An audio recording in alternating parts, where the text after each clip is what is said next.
waa 13 Oktoobar sanadku waa 1977 maalin khamiis ah goobtu waa magaalada Palma de Mallorca ee wadanka Spain dadku waxay ku waabariisteen nabad iyo jawi degan laakiin dhowr saacadood kadib isla maalintaas warbaahinta oo dhan waxaa qabsaday war dhiila leh oo bedelay jawigii deganaa ee ay dadku ku naaloonayeen waxaa isqabsaday dareen kulmiyay naxdin welwel iyo cabsi gaarsiisan heer argagax ah haddaba sidee wax u dhaceen waatan sheekada ku saabsan afduubka diyaaradii shirkadda Lufthansa oo ahaa howlgal ka bilowday gudaha Spain kuna dhamaaday Muqdisho Soomaaliya halkan waa Itaal Media aniguna waa Aways Xaaji Nuur Aways R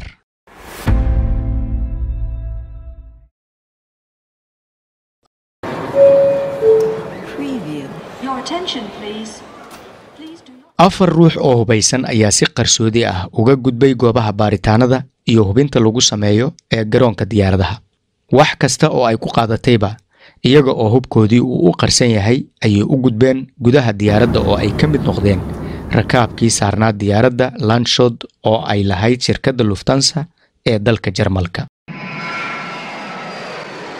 diyaaradda oo ay saarnaayeen 86 ruux oo rakaab ah ayaa waxa ay ku sii jeeday magaalada Frankfurt ee dalka Jarmalka waxay sameynaysay duulimaadkeedii 181aad ayada oo hawada ku jirta qiyaastii 30 daqiiqo waxaa gudaha diyaaradda ka istaagay isla markaana hubkoodii la soo baxay afartii qof ee sida qarsoodiga ah hubka ula soo raacay diyaaradda waxay ka koobnaayeen 2 rag ah iyo 2 haween ah koox ahaana waxa ay ka kala tirsanaayeen ururka xoreynta shacabka Falastiin ee loo soo gaabiyo PLO iyo urur lagu magacaabo kooxda ciidanka guduudan Red Army Faction oo loo soo gaabiyo RAF kuwaasi oo ka dhisnaa dalka Jarmalka gaar ahaana qaybtii Jarmalka galbeed ahayd saddex ka mid ah ayaa dadkii rakaabka ahaa hubku qabtay una sheegay in diyaaraddu ay afduuban tahay cid isdhaqaajin kartana aysan jirin ciddii isdhaqaajisa ayada ayaa isdishay midkii afraad waxa uu si toos ah u abaaray halka diyaaradda laga kaxeeyo waxa uu bistoolad madaxa ka saaray Jürgen Schumann duuliyihii koowaad ee diyaaradda wuxuuna u sheegay in diyaaraddu ay afduuban tahay waa in amarka aan ku siino aad toos u qaadato isku dhaxyaac ayaa markiiba diyaaradda gudaheedii ka bilowday qaylo sawaxan iyo dadkii oo aan fariirsan laakiin afduubayaashii ayaa si qasab ah dadkii ku aamusiyay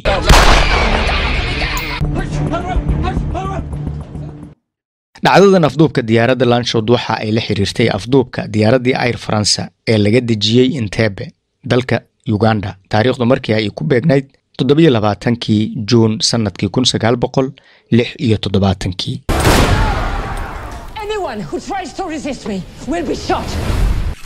xilligaas oo howlgalkii ay kumaandosta Israa'iil fuliyeen ay ku dileen xubnihii afduubay diyaaradda oo uu ku jiray nin amiir sare ka ahaa ururka xoreynta Falastiin si ninkaasi howlgalka afduubkii hore lagu dilay loogu aargudo isla markaana gorgortan looga galo maxaabiis Falastiiniyiin ahaa oo ay Israa'iil haysatay iyo kuwa Jarmal ahaa oo ka tirsanaa ururka RAF oo ay haysatay dawladda Jarmalka galbeed ayaa arimahaasi dartoodii loo afduubay diyaaraddan duuliyihii diyaaradda ayay ku amreen in duulimaadkii ku sii jeeday Frankfurt Germany lagu leexiyo jasiiradda Qobrus laakiin amarkaasi mid waqtigaasi la fulin karo ma ahayn sababtoo ah salbatooyada diyaaradda kuma jirin shidaal ku filan in lagu gaaro jasiiradda Qobrus taas beddelkeed waxa uu duuliyuhu soo jeediyay in Talyaaniga ay ka dejiyaan si ay halkaasi shidaal uga qaataan madaxii afduubayaasha ayaa ogolaaday soo jeedintaas kadibna diyaaraddii ayaa laga dejiyay garoonka diyaaradaha ee magaalada Rome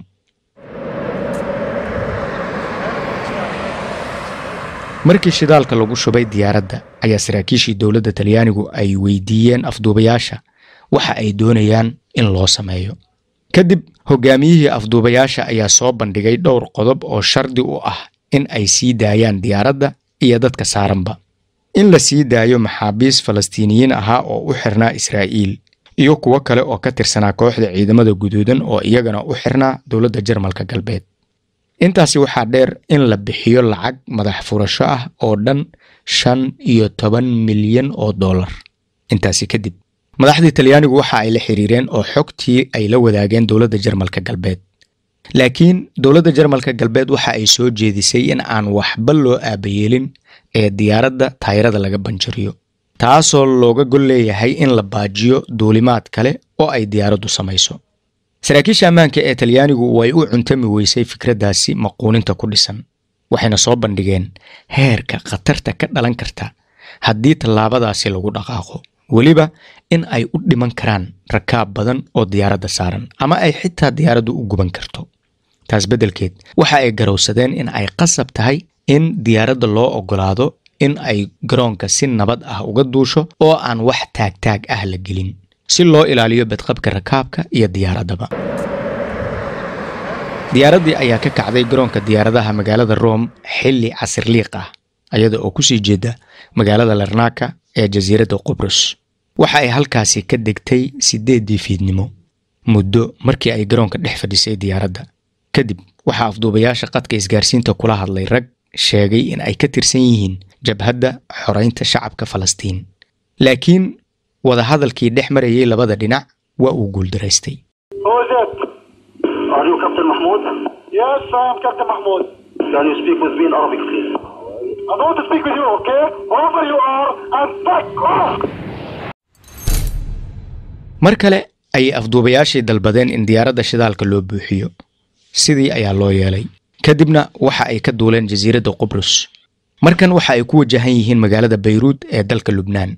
laakiin nasiib darradooda, dowladda Lubnaan ayaa amar degdeg ah ku soo saartay in diyaaraddaasi afduuban aan la soo gelin karin hawada Lubnaan, isla markaana laga soo dejin karin garoomadooda.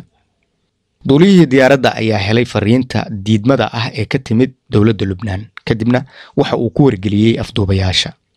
laakiin afduubayaashu waxa ay amreen in loo leexiyo magaalada Dimashq ee dalka Suuriya. si la mid ah dowladda Lubnaan ayay madaxdii Suuriya iyaguna diideen in diyaaraddaasi dalkoodii laga soo dejiyo. markan afduubayaashu xoogaa jahwareer ah ayay dareemayaan. waxa u muuqata in qorshihii afduubka uu gabagabada ka halaabayo, laakiin si kastaba waxa ay istuseen in ay qasab tahay in ay qorshahoodii ku fuliyaan xoog iyo xeelad wada socda, in aan la isdhiibin oo yoolka laga libkeeno. waxa ay duuliyaha ku amreen in uu tijaabiyo haddii Baghdad laga dejin karo, laakiin dowladda Ciraaq ayaa ka biyo diiday.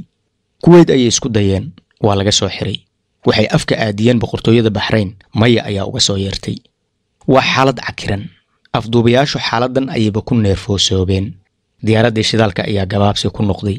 rakaabkii diyaaradda, naxdintii iyo cabsidii markan waxaa u sii dheer daal, jahwareer iyo hubanti la'aan. saacado kadib, nolol ama geeri mid ay ku dambayn doonaan ayay ka walwalsan yihiin. duuliyihii diyaaradda oo xoogaa dhiiranaan iska baaray ayaa qadka isgaarsiinta kula hadlay mas'uuliyiinta garoonka Bahrain. wuxuu u sheegay in caalamiyan ay diyaaraduhu xaq u leeyihiin haddii uu shidaalku ka dhamaanayo in ay ka degaan hadba garoonkii u dhow oo ay shidaal ka heli karaan. sidaas darteed in ay mudan yihiin oo ay xaq u leeyihiin in loo ogolaado in ay Bahrain caga dhigtaan si ay halkaasi shidaal uga qaataan. mas'uuliyiintii Bahrain ayaga oo hadalka kabtanka ka damqaday ayay ogolaadeen in ay diyaaraddu soo degto oo ay ku soo degto garoonka, kadibna shidaal ka qaadato. diyaaraddii ayaa aayar soo caga dhigatay garoonka diyaaradaha Bahrain. laakiin halkii la filayay in shidaal lagu shubi doono, waxaa la arkay ciidan qoryo ku hubaysan oo isku gadaamay diyaaradda. hogaamiyihii afduubayaasha oo ka carooday sida ay sheekadu isu bedelayso ayaa bastooladiisii madaxa uga qabtay mid ka mid ah duuliyaasha. wuxuuna saraakiishii Bahrain u sheegay in haddii 5 daqiiqo gudahood aan askarta laga horwareejin, uu duuliyaha diyaaradda madaxa fujin doono. wuxuu bilaabay in uu tiriyo, laakiin wax daqiiqad ka yar ayaa askartii amar lagu siiyey in ay ka horwareegaan diyaaradda si looga baaqsado in ay dhimasho ama halis kala dhacdo. diyaaraddii ayaa shidaal lagu shubay, kadibna si halhaleel ah ayay uga duushay halkaas iyada oo ku wajahan magaalada Dubai ee dowladda Isutaga Imaaraadka Carabta.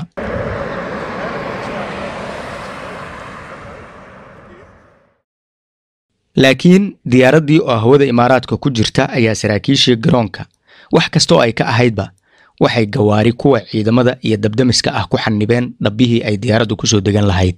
duuliyihii diyaaradda ayaa mas'uuliyiintii garoonka u sheegay in diyaaraddu uu shidaalku ka dhamaanayo oo ay ku qasban yihiin in ay halkaasi ku dejiyaan, sidaas darteedna dhabbaha loo furo. waa laga ogolaaday.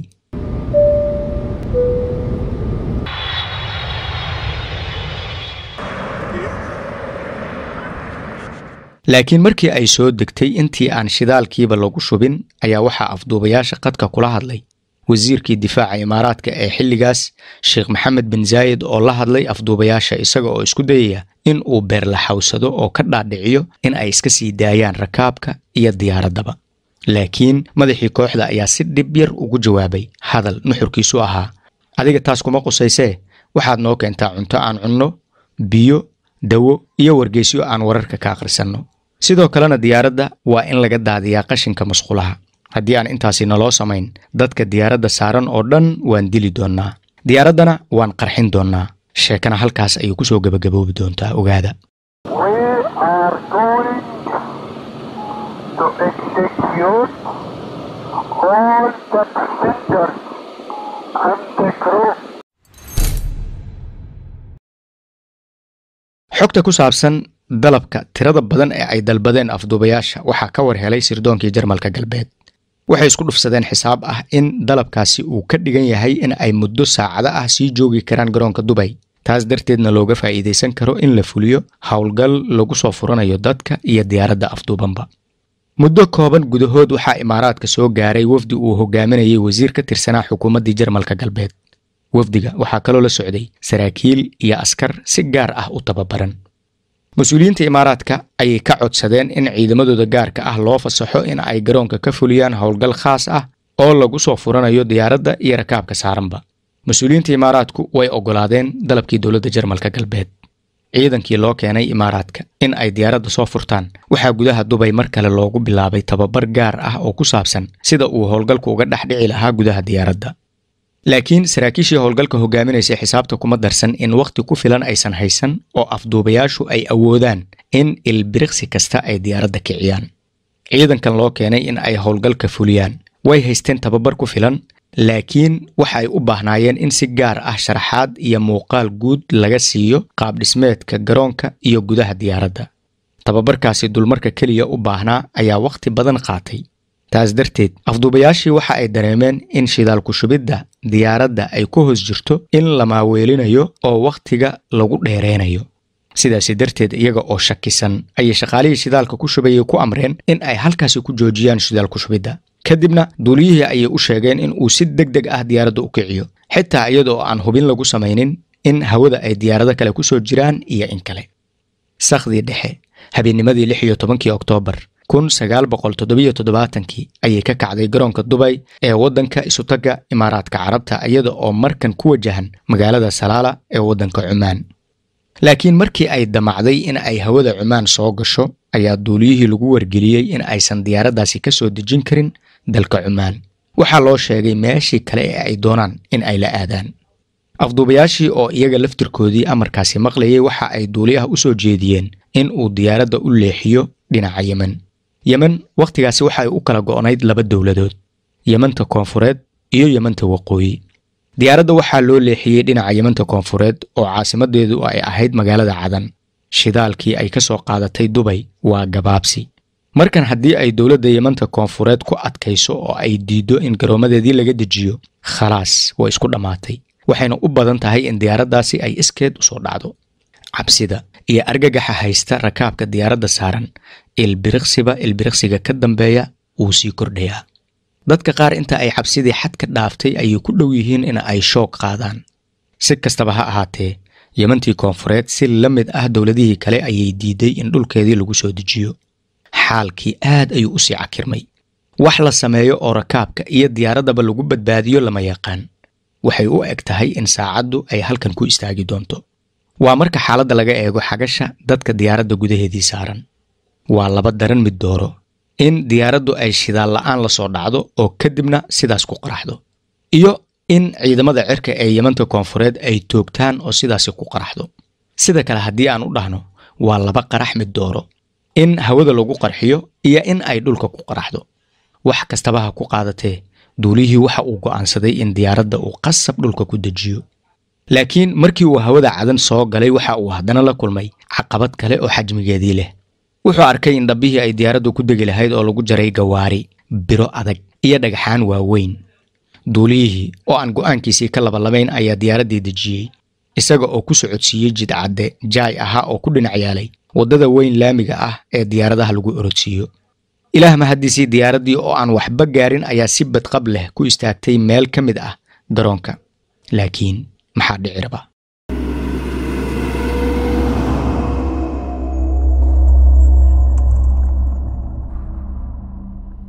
afduubayaasha oo xaaladda garoonka qiimeynaya ayaa daaqadaha diyaaradda ka fiiriyey hareeraha. waxay arkayeen ciidamo aad u fara badan oo meel kasta ka soo muuqda. isla markiina saraakiishii Yemanta koonfureed ayaa qadka kula soo hadlay oo afduubayaasha u sheegay in daqiiqado gudahood ay halkaasi uga kacaan oo ay ka baxaan hawada Yemen. indhabarun ayay ku ooyaane waxay garowsadeen in Yemeniyiintu ay soo taagan yihiin wax walbana ay dhabka yihiin. afduubayaashii waxaa u caddaatay in Cadan iyo Yemen oo dhanba aysan ahayn meel ku habboon in ay sii joogaan oo ay diyaaraddana ku sii haysan karaan. waxay ku warceliyeen waan dhaqaaqaynaa, laakiin diyaaradda shidaalka loo buuxiyo. waa laga ogolaaday. sidii ayaa la yeelay oo shidaalkii ayaa loo buuxiyey. laakiin duuliyihii koowaad waxa uu afduubayaasha u sheegay in wixii markan ka dambeeyay aysan suurtagalba ahayn in diyaaraddu ay duusho. wuxuu ku yidhi jidcadihii rafka ahaa ee ay diyaaraddu ku degatay ayaa cillad ku keentay, matoorka ayana u badan tahay in ay ciid iyo dhagaxaan galeen. sidaasi darteed haddii la duulo waa halis kale oo weyn. afduubayaashii kama daadegin hadalkaas, waxayna u ogolaadeen in markii ugu horreysay 5 maalmood oo ay diyaaraddu afduuban tahay uu markan dhulka u dego si uu u soo hubiyo cilladda. duuliyihii dhulka ayuu u degay, wuxuu hoosta ka galay diyaaradda, wuxuu soo qiimeeyey xaaladda. awal buu u ogaayay in aysan cillad jirin. waxa uu markiiba u dhaqaaqay gudaha garoonka, halkaas oo uu si qarsoodi ah ugu tegay saraakiishii dowladda, isaga oo rabay in uu ka dhaadhiciyo in diyaaradda iyo lahaystayaasha la soo badbaadiyo. laakiin nasiib darro, saraakiishii Yemen waxa ay u sheegeen in aysan rabin in ay hawshan faragashtaan. isaga oo niyad jabsan ayuu ku soo laabtay. haddana si qarsoodi ah ayuu dib ugu noqday gudaha diyaaradda. afduubayaashu ma arkin in ninkan uu saraakiisha la kulmay, laakiin waxay ka shakiyeen dareenkii ka muuqday wejigiisa iyo daqiiqadihii badnaa ee uu bannaanka diyaaradda ku maqnaa. sidaasi darteed waxay qaateen go'aan ah shaki oo dhanba waa la tirtiraa oo waa la isdhaafiyaa.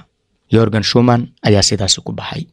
madaxii kooxda afduubayaasha ayaa bastooladiisii madaxa uga aadiyey duuliyaha, kadibna hal xabad ku dhejiyey.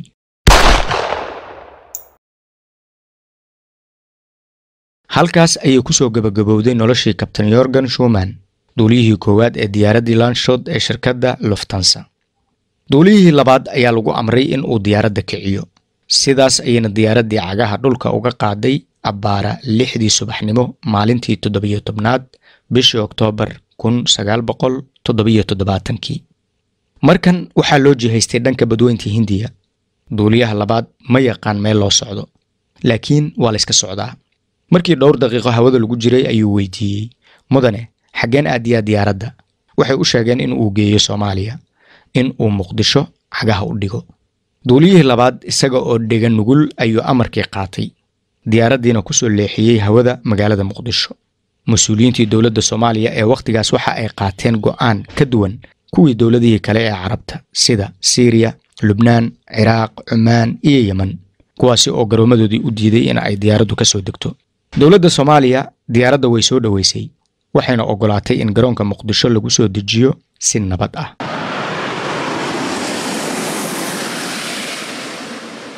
afduubayaashii iyo lahaystayaashii way isku daaleen. markan waxa ay kooxdii go'aan ku gaartay wax kasta oo ay ku qaadataba in ay Muqdisho saldhigtaan, in ay halkan u noqoto xarunta ay gorgortanka ku galayaan, oo haddii ay suurtagasho in dalabkoodii madax furashada la fuliyana ay maxaabiista iyo lacagtaba ku kala wareegaan.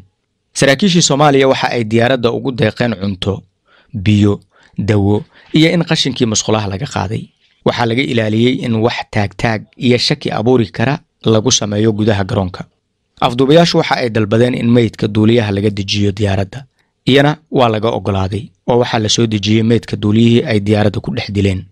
afduubayaashii oo ku qancay xaaladdan ayaa abaalgud ka dhigay in duuliyihii labaad ee diyaaradda kaxaynayay ay xurriyaddiisii siiyaan, kaasoo u fasaxan in uu Muqdisho hore u sii galo, kadibna halkii uu doono sii aado. laakiin duuliyihii labaad ayaa diiday yaboohaasi. wax kasta oo ay ka ahaydba wuxuu sheegay in uu doonayo in uu lahaystayaasha kale wax la qaybsado, diyaaraddana uu iska sii saarnaado ilaa dhammaadka sheekada. Von gar nichts. Wir kamen aus heiterem Himmel darunter. über den Platz geflogen, eine Kurve. markan wixii ka dambeeya waxaa bilaabanaya gorgortankii diyaaradda iyo dadka saaranba lagu sii dayn lahaa. dowladda Soomaaliya waxa ay weydiisay afduubayaasha waxa ay doonayaan in madax furasho ahaan loogu sameeyo. afduubayaashii waxa ay mar kale ku celiyeen shuruudoodii madax furashada oo ah in la sii daayo maxaabiista ka xiran labada dhinac, jabhadda xoreynta Falastiin iyo kooxda ciidamada guduudan, iyo in sidoo kale la siiyo lacag 15 milyan oo dollar ah. iyagoo intaas ku daray in dhammaan maxaabiista Muqdisho loogu keeno oo meesha kala wareejintu ay ka dhacayso ay Muqdisho noqoto. saraakiishii Soomaalida waxa ay afduubayaasha u sheegeen in dowladda Jarmalka galbeed lala xiriiray oo loo sheegay dalabkaas, sidaas darteedna ay ogolaadeen dhammaan qodobadii shardiga ahaa ee ay soo gudbisteen afduubayaashu. waxa kale loo sheegay afduubayaasha maxaabiista in Jarmalka laga soo qaado oo Muqdisho la keeno ay qaadanayso saacado badan, sidaas darteed ay dulqaadka badiyaan inta safarkaasi uu Muqdisho ka soo gaarayo. laakiin sida xaqiiqdu tahay dowladda Jarmalka galbeed uma qorshaysnayn haba yaraatee in ay wax madax furasho ah ku bixiso sii deynta diyaaradda. ergey gaar ah iyo saraakiil ciidan oo ay soo dirtay dowladda Jarmalka galbeed ayaa Muqdisho soo gaaray. waxa ay hordhac u ahaayeen askar si gaar ah u tababaran oo ka tirsan ciidankii gaarka ahaa ee GSG-9. madaxdii Jarmalka ka socotay iyo dowladda Soomaaliya waxa ay bilaabeen heshiis degdeg ah in ay ka wada xaajoodaan, kaasoo ah in ciidamada Jarmalka loo ogolaado in ay howlgal ka fuliyaan gudaha garoonka diyaaradaha ee magaalada Muqdisho. labada dhinac ayaa isla ogolaaday in ciidamada Jarmalka ay soo gaaraan Muqdisho kadibna howlgalka ay fuliyaan, iyada oo kuwa Soomaalidana ay caawinayaan. waxa anagoo ka xun ay misna nagu kaliftay ay noo sheegeen in ay dileen pilotkii diyaaradda waday. ciidankii Jarmalka ee gaarka u tababarnaa ayaa ka soo dhaqaaqay garoonka diyaaradaha magaalada Bonn ee dalka Jarmalka iyaga oo ku soo jeeda geeska Afrika. saacado kadibna waxa ay ka soo degeen garoonka diyaaradaha ee dalka Djibouti. wax aan daqiiqada ka badnayn ayaa halkaasi ku hakadeen, kadibna waxay u soo dhaqaaqeen magaalada Muqdisho.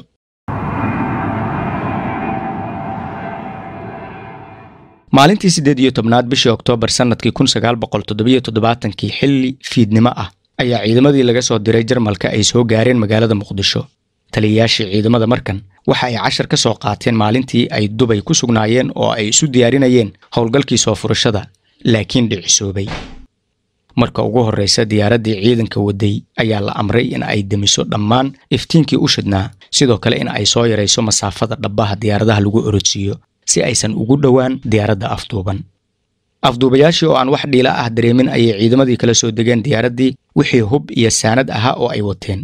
muddo 4 saacadood ah ayay haddana ku qaadatay in ay isu diyaariyaan howlgalka. waxaa la soo gaaray saqdii dhexe abbaara 12 habeenimo.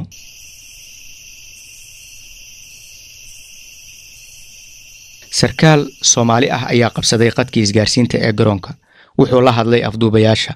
wuxuu ku wargeliyey in diyaaraddii waday maxaabiista ay daqiiqada ka hor ka soo duushay garoonka Qaahira ee dalka Masar.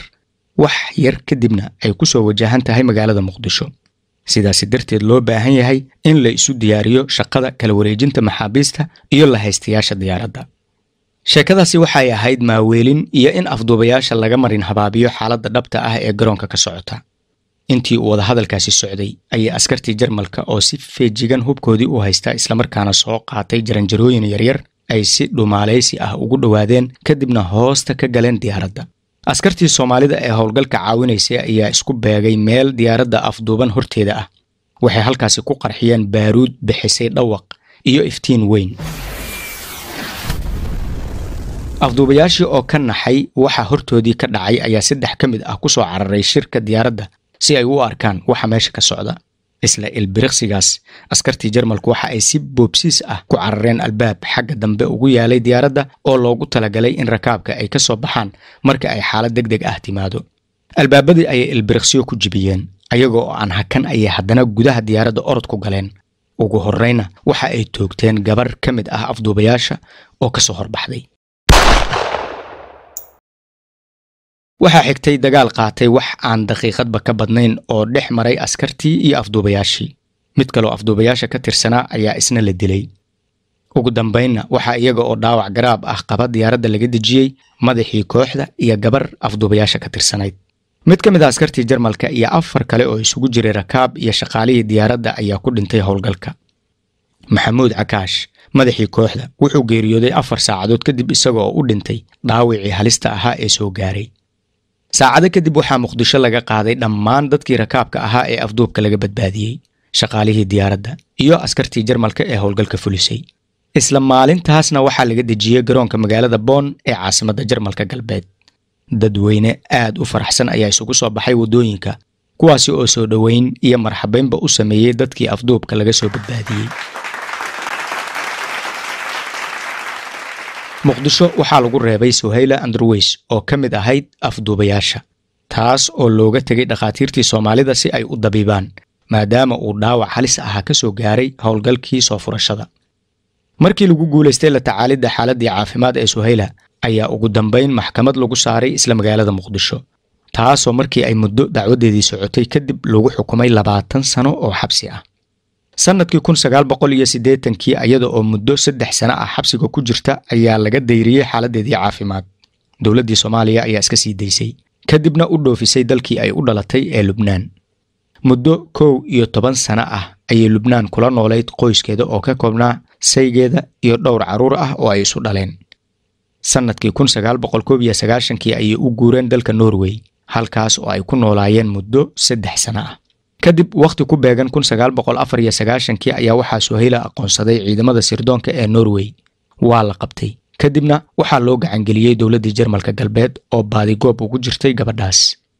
gudaha Jarmalka ayaa maxkamad lagu saaray, waxaana lagu xukumay muddo 12 sano oo xabsi ah. 3 sano kadib ayaa haddana xabsiga looga sii daayay xaalad caafimaad dari darteed. Suhayla waxay noqotay haweeneyda kaliya dunidan ee 2 jeer loo xukumay hal fal dambiyeed.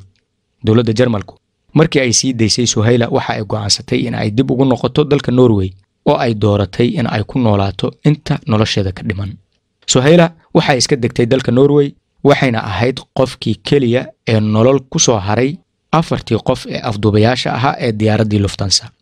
si diyaaraddaasi loo maamuuso, dawladda Jarmalku waxa ay Lufthansa ugu magac dartay akademiyad lagu tababaro duuliyaasha oo gudaha Jarmalka ku taala.